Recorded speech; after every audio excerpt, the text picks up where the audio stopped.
우리 가까이 계신 분들과 함께 인사를 하시겠습니다. 하나님은 사랑이십니다. 예, 사랑이신 하나님께서 오늘 우리와 함께 하시며 우리의 예배를 받으심을 믿으십니까? 하나님께서 크신 은혜 가운데 우리에게 말씀하시고 또한 힘을 주실 줄로 믿습니다. 1980년대 이후에 세계적으로 알려진 정신질환으로 공황장애라고 하는 병이 있습니다. 이 병은 돌연한 공포감과 겁에 완전히 질려 있는 상태를 의미하는데, 환자들은 이유 없이 이런 공황장애를 경험하면은 갑작스러운 두려움에 빠지면서 아무것도 할 수가 없게 되어집니다. 금방이라도 죽을 것 같고, 그리고 몸도 약해지고 성격도 지혜도 그대로 정지하는 경우가 있습니다. 이런 장애자가 되면은 대개 그 인격 파탄으로 갈 수도 있고, 폭행자가 되기도 하고 알코올 중독자가 되어서 나쁜 줄 알면서도 계속 술을 먹게 되는 일이 있습니다. 연구에 의하면 인구의 약 5%가 이런 증세를 가지고 있다고 하는데, 그 의학적으로는 어떤 대책도 없고 또한 원인도 잘 모릅니다. 유명 방송인인 김구라 씨, 그리고 또한 이경규, 그리고 인기 가수 김장훈도 그 한때 방송 중에 이러한 내가 공황 증세를 알았노라고 그렇게 고백을 해서 굉장히 큰 충격을 준 일이 있습니다. 인기도 있고 부도 있음에도 불구하고 이런 그 정신질환 발병이 유명인들에게 잇따라 일어나는 것은 얼마나 극도로 긴장하고 있는가 하는 것을 단적으로 보여준다라고 할 수가 있겠습니다. 그런데 이런 정신질환은 유명 인사들에게만 있느냐? 그렇지 않습니다. 극도의 경쟁 사회 속에서 살아가는 현대인들 모두가 다 노출되어 있다라고 할 수가 있습니다. 우리 무학교에서 한때 교육부를 지도했고, 그리고 또한 미국에서 신학을 공부한 다음에 현재 장신대에서 그 심리학을 가르치며 상담을 하시는 이상옥 교수님이 계십니다. 그런데 이분이 그 많은 그런 그 공황장애를 앓는 환자들을 대할 수가 있게 되었습니다. 왜 저렇게 힘들까? 왜 저렇게 고통스러워할까? 그런 생각을 하다가 하나님 앞에 기도를 드렸습니다. 하나님, 저도 그들에게 공감을 하고 싶습니다. 저도 그 고통을 알고 싶습니다. 저도 공황장애를 앓게 해주세요. 기도를 했습니다. 기도는 참 잘해야 됩니다. 하나님이 그 기도를 정말로 들으셔가지고 어느 날 정말 그 공황장애가 시작이 되는데, 말할 수 없는 두려움과 그리고 또한 고통과 불안 속에서 큰 힘든 일을 경험하셨었다고 합니다.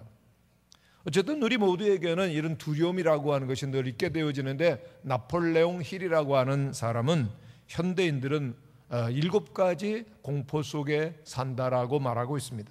가난에 대한 공포, 실패에 대한 공포, 질병에 대한 공포, 시련과 또한 실직에 대한 공포, 노쇠에 대한 공포, 자유 상실에 대한 공포, 마지막으로 죽음의 공포, 모두 7가지입니다.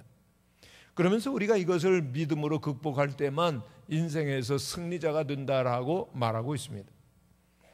오늘 너무 많은 사람들이 불안과 그리고 두려움에 노출되어 있는데, 우리는 생각해 보게 됩니다. 왜 불안한 것일까? 왜 두려워해야 하는가? 물론 우리를 둘러싸고 있는 여러 가지 사회와 그리고 세상의 상황들이 위기로 몰아가는 것이 사실입니다만은, 오늘 우리가 이 두려움을 극복할 수 있는 길이 어디 있는가를 우리들은 찾아야 되는 것입니다. 그런 의미에서 우리가 엘리야를 한번 보게 되는데, 엘리야는 하나님의 능력의 손에 붙들려서 정말 대단한 사역을 한 위대한 선지자입니다. 그의 이름의 뜻이 여호와는 하나님이시다라고 하는 뜻으로서 오직 여호와만이 하나님이시여 참 신이라고 하는 것을 능력 있게 당대에 전했었던 하나님께서 쓰시는 능력의 선지자였습니다. 열왕기상 18장에 보면은 그 엘리야가 사역했었던 절정의 순간을 보여줍니다. 그는 그 이스라엘의 왕 아합을 찾아가서 담대하게 그의 잘못을 책망하죠. 그리고 갈멜산에서 바알을 섬기는 선지자 450명, 아세라를 섬기는 선지자 400명과 정면 대결해서 승리를 하고 그들을 죽입니다. 그리고 또한 기도함으로 3년 6개월 동안 비가 내리지 아니하던 그 땅에 비를 내리게 하는 하나님의 위대한 권능을 나타냈었던 선지자, 참으로 선지자의 대표자라고 할 수 있을 정도로 뛰어난 그러한 믿음의 선지자였습니다. 그런데 한 가지 우리가 여기에서 명심할 것이 있습니다. 모든 성공의 곁에는, 모든 그 정상에 올라가는 그 일에는 위기가 따를 수 있다라고 하는 것입니다. 그러기에 우리가 성공했다고 자만할 수 없고 또한 위대하다고 자랑할 것이 못 되는 것입니다. 왜냐하면 섰다고 생각할 때 넘어질 수 있기 때문입니다. 승리 뒤에 무서운 시험이 올 수 있으며 성공 뒤에 넘어질 수 있는 함정이 도사리고 있기 때문입니다. 엘리야의 경우는 그를 너무나도 미워했었던 아합 왕 그리고 이세벨 왕비가 그를 죽이려고 협박을 합니다. 그런데 그 협박을 듣고서 엘리야는 너무나 무서워서 멀리 남부로 그리고 또한 하룻길을 광야길로 들어가서 로뎀나무 아래 쭈그리고 앉아서 낙심을 합니다. 위대한 선지자 입에서 무슨 말이 나옵니까? 하나님, 절 죽여주세요. 차라리 죽고 싶습니다 라고 외쳐야 됩니다. 실망하고 낙담하고 두려움으로 고통에 빠져서 실패감 속에서 그는 좌절하고 통곡하고 있는 너무나도 연약한, 우리와 전혀 다르지 아니한 그 인간의 모습을 엘리야가 보여주는 것입니다. 우리는 그 엘리야를 두렵게 했었던 원인이 무엇인가를 살펴보면서, 그리고 어떻게 그 두려움을 엘리야가 이겨나갔는가를 살펴보아야 할 것입니다. 그래야만 오늘 우리도 우리 자신을 돌아볼 수 있고, 그리고 어떤 경우에 어떻게 두려워하는가, 그리고 그 해결법은 무엇인가를 찾을 수가 있기 때문입니다. 첫째로 엘리야가 그 두려움을 극복했었던 가장 중요한 첫 번째 단계는 그 하나님을 만나기 위해서 호렙산을 찾아갔다라고 하는 것입니다. 오늘 8절에 있는 말씀을 보면 40주야를 행하여 하나님의 산 호렙에 이르니라고 말씀하고 있습니다. 한번 따라해 주시기를 바랍니다. 하나님의 산. 하나님의 사자가 그 피곤해 있는 엘리야를 어루어 만져주고 마사지를 해주시고, 그리고 또한 먹을 음식을 먹어 힘을 얻은 다음에 엘리야는 곧장 하나님의 산을 향하여 40주야를 광야를 걸어서 갔다고 했습니다. 호렙산이 어떤 산입니까? 하나님께서 모세를 불러서 하나님의 사람 되게 한, 하나님을 만나 주신 산이요, 그리고 또한 하나님의 그 계명을 이스라엘 백성들에게 주셨던 하나님의 임재와 하나님의 영광과 하나님의 말씀이 있는 산이 바로 호렙이었습니다. 그 하나님의 산을 향하여 하나님을 만나기 위해서 새롭게 그는 그 호렙산을 향하여 40주야를 걸어갔다라고 하는 것입니다. 여기 길이 있습니다. 오늘 우리가 어떠한 절망과 좌절과 어려움을 당했다 할지라도 우리가 또다시 일어날 수 있는 길은 하나님의 임재를 사모하며 주님 계신 곳으로 가야 되는 것이죠. 바로 그렇게 주님을 향하여 일어나 걷는 것이 신앙의 걸음이요, 그리고 모든 두려움을 극복하는 첫 번째 길이 되는 것입니다. 오늘도 우리를 어렵게 하는 힘든 여러 가지 많은 일들이 있습니다. 국내외 정치, 경제, 그리고 또한 건강, 자녀, 가정, 미래 문제 등 수많은 문제들이 우리를 늘 무겁게 내리누르는 것입니다. 만일 우리들이 여기에서 그냥 주저앉고 낙심한다고 하면은 엘리야처럼 죽기를 바라는 못난 하나님의 자녀의 모습으로 떨어지는 것입니다. 그러나 우리는 일어나야 될 것입니다. 우리가 일어날 수 있는 첫 번째 길은 우리를 어루어 만져주시고 우리 함께 계시며 우리에게 새로운 길을 보여주시는 하나님을 향하여 나아가는 것입니다. 여호와를 바라볼 때만, 여호와를 앙망할 때만 우리에게는 새로운 힘이 주어지기 때문입니다. 이사야 40장의 말씀입니다. 오직 여호와를 앙망하는 자는 새 힘을 얻으리니 독수리의 날개치며 올라감 같을 것이요 다른 박질하여도 곤빛이 아니하리라. 하나님을 앙망하며 주님을 바라보며 나아가는 우리 모든 성도들이 되시기를 바랍니다. 그런데 우리가 좀 더 말씀을 나누기 전에 왜 엘리야는 과연 이와 같이 그 좌절했는가, 두려워했는가, 실패했는가 원인을 찾아보고자 합니다. 이세벨이 엘리야를 죽이겠다고 협박을 하자 엘리야는 자기 목숨을 부지하기 위하여서 광야로 도망을 갑니다. 중요한 것을 발견하게 되는데 믿음의 적은 의심이 아니라 두려움이라고 하는 사실입니다. 의심은 우리를 혼란스럽게 하고 좀 약하게 할 수 있을지 모르지만 두려움은 우리를 물러가서 완전히 멸망에 빠지게 하는 힘이 있는 것입니다. 오직 믿음만이 우리가 앞으로 향하여 나가게 하며 뒤로 물러가 침륜에 빠지지 않도록 하는 능력이 되는 것입니다. 그런데 엘리야가 그렇게 위대한 믿음의 사람이 아니었습니까? 정말 담대함으로 그 모든 이방 선지자들 죽일 수 있었던 그런 용기, 왜 다 무너졌습니까? 그 엘리야가 두려워했었던 이유는 무엇이라고 우리 성도님들은 생각하십니까? 지금 엘리야는 이스라엘 민족을 대표하여서 영적인 전쟁의 중심에 서 있습니다. 그런데 이스라엘 백성들, 그리고 또한 이 엘리야만 영적인 전투를 하는 것이 아니라 모든 믿는 사람들, 오늘 우리 모든 그리스도인 한 사람 한 사람이 모두가 끊임없는 영적인 전투에 있다라고 하는 사실을 우리는 알아야 됩니다. 그런데 그 전투에 이기기 위해서 가장 중요한 것은 누구와 싸우느냐? 대상이 중요합니다. 그것을 대상을 알아야 되죠. 그동안 엘리야는 아합 왕, 이세벨, 그리고 또한 여러 우상을 섬기는 선지자들과 어둠의 영들과 싸웠었습니다. 그런데 이번에는 전쟁의 대상이 좀 달랐습니다. 누구와 싸우느냐? 사단은 여러 가지 경로를 통해서 우리를 공격하는데 제일 치열한 영적 전투의 현장은 우리 자신입니다. 그런데 거기에서 엘리야가 넘어진 것입니다. 엘리야가 로뎀나무 아래서 기도했을 때 그는 그의 문제를 이렇게 보여주고 있습니다. 나는 내 조상들보다 낫지 못하나이다. 그러니까 지금 누구와 자기를 비교하고 있습니까? 감히 아브라함 믿음의 조상, 그리고 위대한 민족의 그 지도자 모세, 그리고 또한 다윗 왕, 이들과 비교했을 때 나는 그들보다도 못합니다. 나 죽여주세요라고 말하지 않습니까? 여기에서 그가 참으로 자신에게 집중되어 있었음을 우리는 발견하게 되는 것입니다. 물론 엘리야는 대단했고 또 스스로도 대단한 하나님의 사람이요 믿음의 사람이라고 자부할 만했었습니다마는 그것이 그의 문제였습니다. 여러분, 모든 죄 가운데 가장 큰 죄가 무엇입니까? 교만이죠. 교만 가운데도 가장 큰 교만은 영적인 교만입니다. 나 하나님의 사람이야, 나 거룩해, 난 얼마든지 위대한 일을 했었던 하나님의 종이야. 그러면서 그는 주저앉았던 것입니다. 왜요? 그가 위대해서 일한 것이 아니라 그가 하나님이 함께 하셨기 때문에 하나님의 능력으로 승리한 것입니다. 오직 엘리야는 하나님만을 바라볼 때 승리가 주어지는 것인데 그는 자신을 바라보고 무너져 내리는 것입니다. 성도 여러분, 오늘 우리들이 영적인 전투에서 이 신앙의 여정을 걸어가는데 승리하기를 원한다면 우리의 시선을 주님께로부터 떼서는 안 되는 겁니다. 아멘. 주님을 바라보는 것이죠. 여러분, 예수님의 명령을 따라서 무리를 걷던 베드로, 기적의 한복판에 있었습니다. 그러나 주님에게서부터 그의 마음과 생각과 눈이 떼어지는 순간 그는 물속에 빠져들어갑니다. 마찬가지입니다. 오늘 우리들이 지금까지 어떻게 믿음의 생활을 했고 어떤 일을 했던지 그건 상관이 없습니다. 우리가 주님을 바라보는 그 영적인 시선이 떨어지게 되어지면 그때부터 우리는 침몰하고 그리고 실패한다라고 하는 것입니다.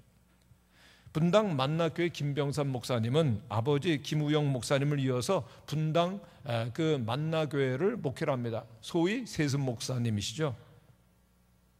그런데 이 김병삼 목사님은 미국에서 유학을 오고 온 후에 그 아버님 교회에서 기획을 담당하면서 함께 좀 있었습니다. 그런데 2002년 아버님께서 갑자기 쓰러지셨습니다.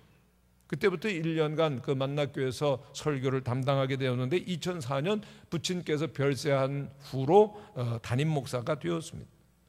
그런데 그 후로도 이 김 목사님 늘 내가 개척을 해야 되는데 생각이 떠나지 않았습니다. 왜 그럴까요?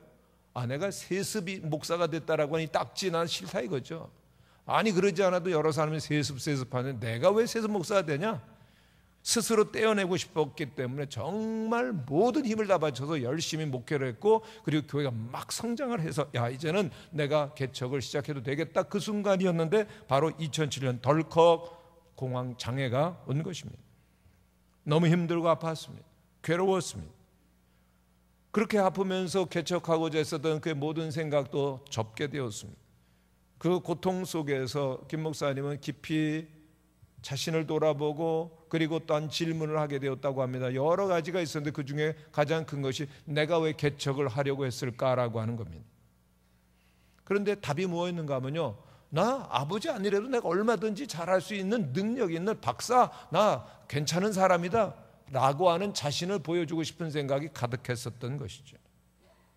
정말 교회를 개척한다라고 하면서도 참된 목자로서 하나님의 은혜를 힘입어서 성도들을 돌아본다, 하나님의 양들을 목양하겠다는 생각이 우선이 아니었다는 겁니다. 아버지 없어 난 얼마든지 대단한 사람이야, 자만심, 그리고 뭔가를 보여주겠다고 하는 강박감, 그래서 잘해야 된다라고 하는 생각이 그렇게 공황장애로 무너지게 만들었던 거죠. 그래서 그 기간 동안 너무나도 깊은 회개를 했다고 합니다. 하나님 잘못했습니다. 내 능력을 나타내기 위해서 내가 뭔가를 하려고 했었던 것을 내려놓습니다. 그리고 극복하는데 5년이 걸리는데 많이 걸었다고 합니다. 그러면서 주님을 바라보는 거죠. 엘리야가 걸어서 그 광야를 통과해서 하나님의 산 호렙에 갔듯이 걸으며 생각하고 주님 앞에 섰던 것입니다. 여러분, 우리들이 정말 고통과 두려움과 그 모든 역경 속에서 이기기 위해서 우리들이 해야 될 일은 한 가지입니다. 하나님을 향해 가는 것이죠. 제가 늘 좋아하는 존 오웬이라고 하는 청교도 신학자가 있습니다. 근데 이분께서 했었던 말이 마음에 와닿습니다. 우리가 사는 삶은 좌절이요 고통이요 절망이요 두려움으로 가득하다. 늘 우리의 삶에는 시련과 환난과 결별과 슬픔과 위험과 전쟁과 두려움과 죽음이 있다. 그런데 이것을 어떻게 극복하느냐? 그는 이렇게 말합니다. 오직 우리의 시선이 하나님의 얼굴을 향하고 그리스도의 영광을 깊이 묵상할 때만 그 모든 어둠과 고통 속에서 우리는 헤어나올 수가 있다. 그 생각이 하늘에 속한 것들로 가득하고, 그리고 또한 주님께 소유되어 있을 때 모든 고통과 두려움을 이길 수 있다. 그렇습니다. 정말 공감이 되는 겁니다. 인생의 허무함과 비참함과 눌림을 무엇으로 설명할 수가 있습니까? 그 누가 거기서 벗어나올 수가 있습니까? 오직 주님을 바라보는 것입니다. 오늘도 있는 삶의 현장 가운데서 주저앉지 아니하시고 우리를 새롭게 하실 수 있는 하나님을 향하여 나가시는 성도들이 되시기를 간절히 축원합니다. 두 번째로, 엘리야가 그 두려움을 극복할 수 있었던 길은 세미한 소리 가운데 들려오는 하나님의 음성을 들었기 때문입니다. 그는 호렙산에 갔지만 여전히 굴 속에 들어가 있습니다. 아직도 그에겐 두려움이 있었던 거죠. 멀리 광야 가운데 있었지만은, 하나님의 산에 있었지만 그는 굴에 있었습니다. 그때 하나님께서 너는 나가서 요 앞에서 산에 서라고 명령하십니다. 그가 하나님의 명령대로 그 굴 어귀에 나갔을 때 하나님께서는 그 모든 하나님의 임재를 엘리야에게 온몸으로 경험하도록 허락하십니다. 하나님께서 엘리야에게 내가 네 앞을 지나가겠다고 말씀하셨고, 엘리야는 그 닭이 앞을 지나가는 하나님을 뵙기를 원했었던 것입니다. 그런데 갑자기 큰 바람이, 광풍이, 천지를 진동하는 것 같은 광풍이 지나가는데 하나님이 안 계십니다. 그 외에 또한 모든 세상을 뒤흔드는 큰 지진이 일어납니다만 거기에도 하나님 안 계시고, 그리고 엄청난 불이 지나가지만 거기에도 하나님이 안 계십니다. 이 엄청난 일들이 지나간 후에 갑자기 세미한 음성이 들려옵니다. 그 가운데서 엘리야는 하나님의 임재를 경험하고 하나님의 말씀을 들을 수가 있었습니다. 모든 것을 다 뒤로하고 고요한 가운데 임하시는 주님의 말씀 가운데 그는 새로운 삶을 시작합니다. 여러분, 우리의 삶에 있어서 정말 중요한 것은 속도가 아니라 언제나 방향이죠. 하나님께서 우리의 모든 삶을 내려놓게 하시고, 그리고 또한 세미한 음성 가운데 우리의 삶의 방향을 말씀하시고자 하시는 것입니다. 성경은 우리가 참으로 하나님께서 계시지 않는 것 같은 상황 속에 있을지라도 우리에게 필요한 것은 하나님의 말씀이라고 가르쳐 주시는 거죠. 여러분, 바람이 일어나고 지진이 일어나고 불이 일어나고 그래도 하나님이 계시지 않은 것 같은 때에 우리에게 필요한 것이 무엇입니까? 모든 절망과 박해와 어려움과 두려움이 있고, 그리고 또한 우리를 무너지게 하는 상황 가운데도 하나님의 세미한 음성이 들리면 그 음성은 모든 환경과 모든 세력보다 더 큰 것입니다. 왜요? 하나님의 말씀이기 때문입니다. 여러분, 우리의 인생 가운데 우리의 신앙생활과 정말 위기는 그 하나님의 세미한 음성이 안 들려오는 겁니다. 아니, 우리가 듣지 못하는 것이죠. 우리가 인생을 살다가 낙심하고 주저하고 포기하는 거 왜 그럴까요? 하나님의 음성을 더 이상 안 듣기 때문입니다. 인생에 의미가 없고 생명이 없고 목적을 잃어버리는 것입니다. 그러나 우리들이 어떠한 역경과 환난 가운데 있다 할지라도 하나님의 음성을 듣고 있다면 그는 승리하는 줄로 믿습니다. 엘리야에게 하나님께서 세미한 음성으로 말씀하셨을 때는 뭐라고 말씀하셨을까요? 설교를 준비하면서 생각할 때 아마 길게는 말씀하지 않으셨을 겁니다. 나는 스스로 있는 자 아니라 내가 너와 함께한다. 아마 하나님께서는 분명히 하나님의 임재를 보여주시며 말씀하셨을 것입니다. 그때 문제는 해결되는 겁니다. 예수님께서 이 땅에서 공생애를 시작하실 때 정말 위대한 기적들을 많이 행하셨습니다. 불치병 고치시고 죽은 사람 살리시고 무리를 걷고 풍랑을 잠잠케 하는 놀라운 능력을 행하셨을 때 수많은 무리들이 예수님을 따라다닙니다. 그런데 예수님은 바로 그것 때문에 자신을 의도적으로 숨기십니다. 그래서 산에 기도하러 홀로 가시기도 하시고 또한 배를 명하여 다른 곳으로 가기도 하셨습니다. 왜요? 예수님은 기적 자체이신 예수님께 사람들이 주목하는 것보다 무슨 병 낫고 뭐 이런 여러 가지 일에 빠져들어가는 것을 걱정하셨던 것입니다. 하나님께서 인류를 재창조하시는 위대한 구원의 가장 핵심은 예수 그리스도 그리고 예수님의 이제 십자가였던 것이죠. 그런데 그 사람들의 생각과 시선이 기적에 집중되어 있다면 진정한 하나님의 구원의 계획과 하나님의 음성을 들을 수가 없는 것을 주님은 아셨기 때문에 피하시는 것입니다. 여러분, 구원이라고 하는 것은 폼나는 그러한 여러 가지 일들을 통해서, 위대한 일들을 통해서가 아니라 십자가를 통해서 이루어집니다.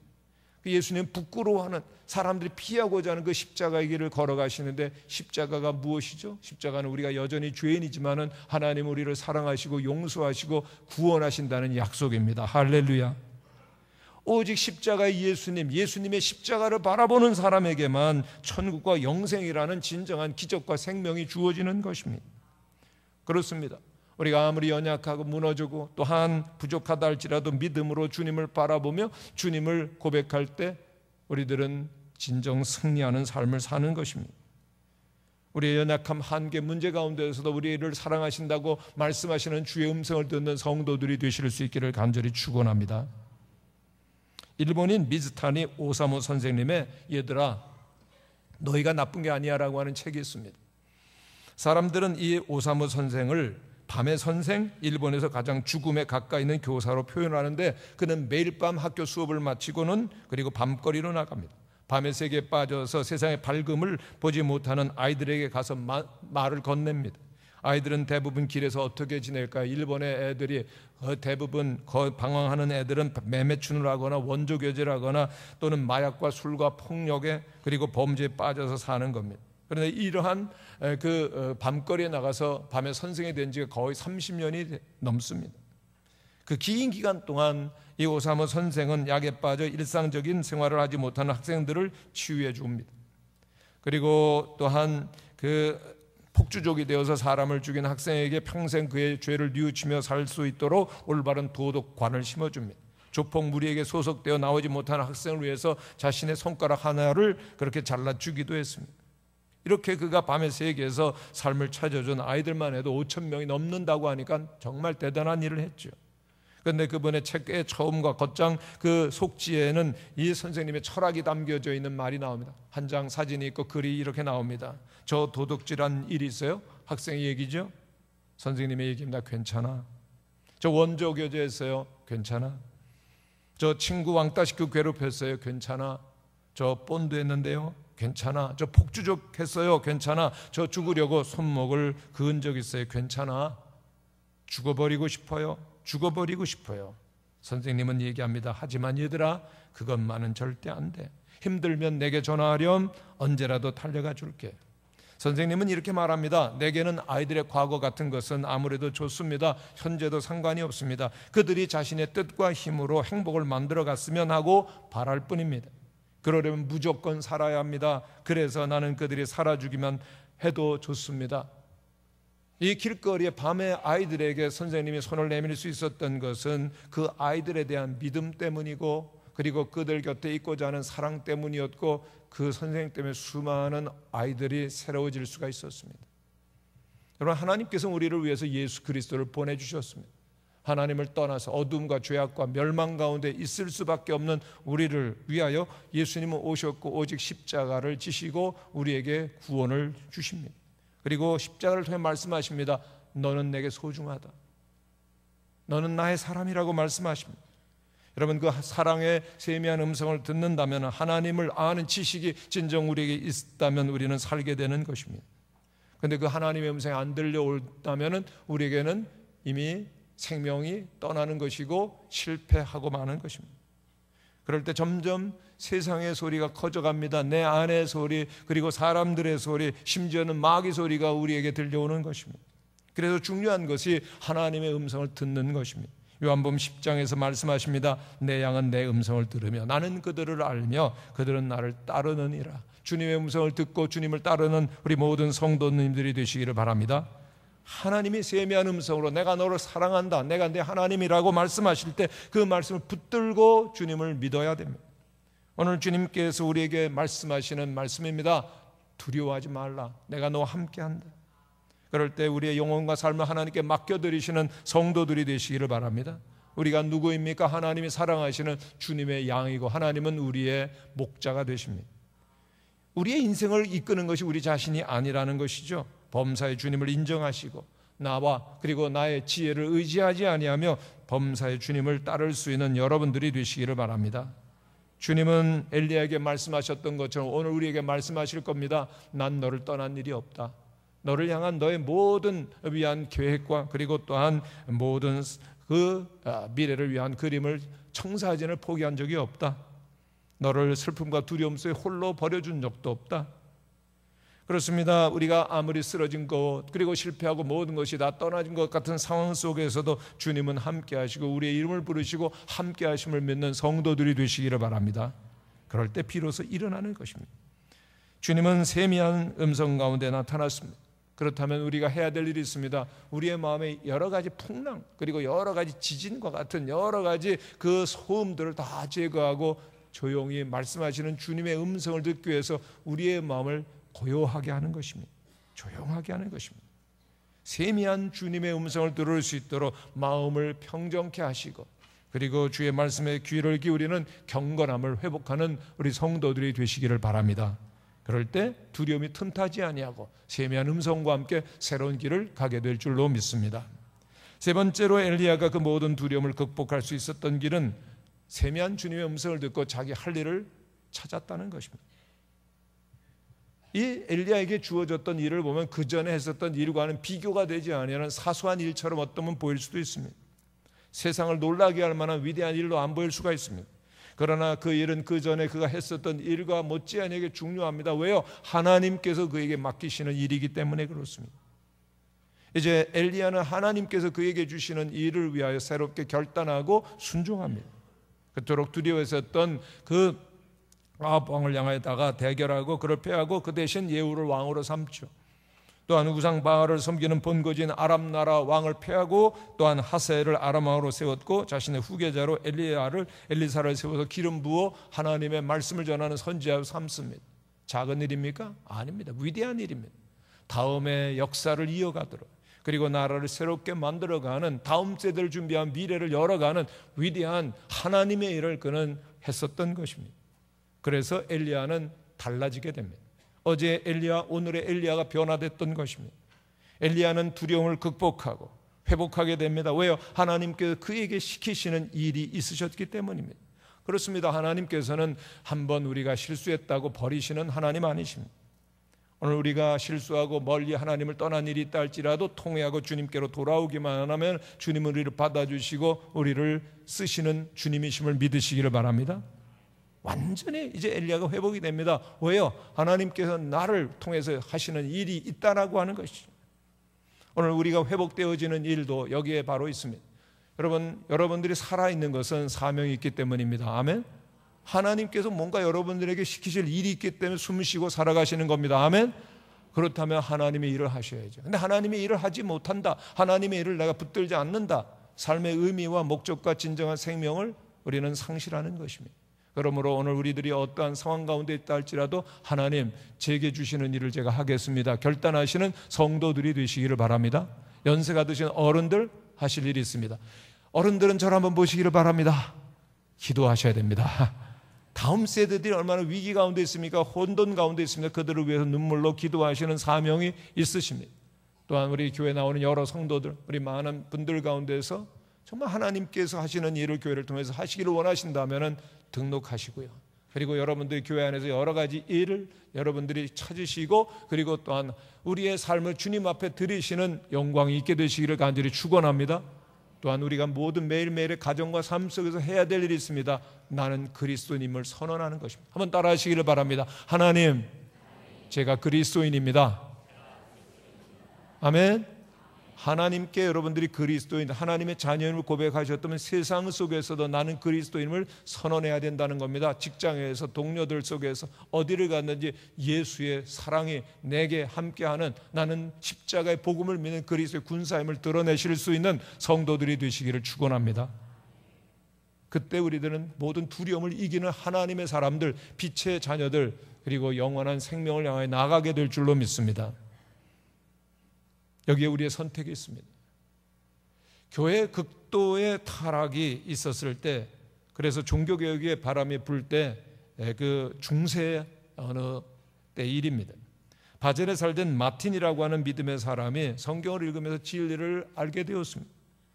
그런데 그동안 그 타락해졌던 교회 당시 권세가 두려워서 감히 그 깨달은 바를 공개적으로 말하거나 주장하지는 못합니다. 대신 그는 자기 집에 있는 거실에 있는 벽돌 하나를 빼서 그리고 양피지에다 다음같이 쓴 것을 그 속에다 넣어둡니다. 오 자비로우신 예수님, 나는 주님의 보혈의 공로를 믿음으로만 구원을 얻을 수 있음을 압니다. 오직 주님의 십자가의 은혜를 믿음으로서만 구원을 받을 수 있음을 알고 있습니다. 거룩하신 예수님, 나를 위해 희생하신 것을 감사합니다. 나는 주님을 사랑합니다. 나는 주님을 사랑합니다. 그렇게 해서 양피지를 벽돌 속에 놓아뒀는데 바젤의 마틴이 써서 감춰둔 이 글은 약 200년 후에 발견되었습니다. 그런데 거의 같은 시대 같은 이름의 한 사람이 살고 있었습니다. 그의 이름은 마틴 루터죠. 그는 성경 속에서 그리스도 예수의 십자가의 구원의 진리를 발견하고 그는 단호하게 이렇게 말합니다. 나의 주님께서는 천사들과 사람들 앞에서 그리고 하나님 아버지 앞에서 나를 하나님의 자녀로 시인하셨는데 내가 왜 세상의 군왕들 앞에서 나의 주님을 시인하기를 두려워하리요? 그리고 그는 확고한 결단과 행동 속에서 주님의 복음을 전합니다. 하나님의 뜻과 하나님의 영광이 온 세상에 퍼지게 되었고 세상은 밝아지고 교회는 개혁되어지고 그리스도 예수의 순전한 복음은 오늘 우리에게까지 임하게 된 것입니다. 할렐루야. 여러분, 여기서 우리들은 인생의 두 길이 있음을 보게 되는 겁니다. 똑같은 이름 마틴의 길이지만은 전자는 주님을 안다고 하지만은 자기 속에 폐쇄된 공간 속에서 머물러 있는 사람, 그리고 또한 우리는 새롭게 주님의 사랑을 말할 수 있는 루터의 길, 두 길을 우리는 보는 겁니다. 우리의 길은 과연 어느 길인지요? 여러분, 우리들이 자칫 두려움에 빠지게 되어지면은 한 걸음도 앞으로 나가지 못하고 그리고 소극적이고 부정적인 자로서만 오늘의 삶을 시간을 허비할 수 있다라고 하는 것입니다. 하나님께서 우리에게 원하시는 것은 두려움을 이기는 것입니다. 아멘. 두려움을 이기는 길은 내가 그리스도인입니다라고 말하는 것입니다. 한번 다시 따라하시기를 바랍니다. 주님, 제가 그리스도인입니다. 여러분, 진정으로 고백하셨습니까? 여러분, 그리스도인이십니까? 하나님의 자녀이십니까?